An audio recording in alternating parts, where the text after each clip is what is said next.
When you're on the job, you'll want to always be learning. And you probably already knew that part, but it's how, and more importantly, how to do it without getting overwhelmed that's key.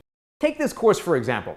It's given you a lot to work on. Working on it all at once would be frustrating. So obviously, don't do that. Instead, pick one skill a week to work on and just concentrate on that skill as you report the news.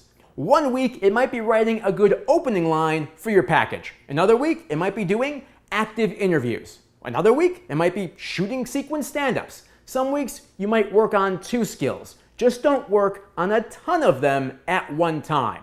If all you do is 1 or 2, you'll be fine. The skills build on each other, meaning over time, you'll naturally be doing better work. And that's when you know the growth has kicked in. Because as you begin to perform these skills naturally, it proves that you had the patience and consistency to learn them 1 and 2 at a time.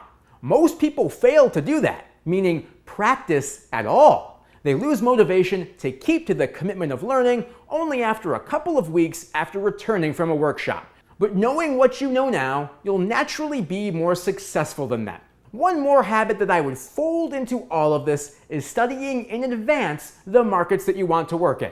And it might sound cliche, but it's incredibly simple.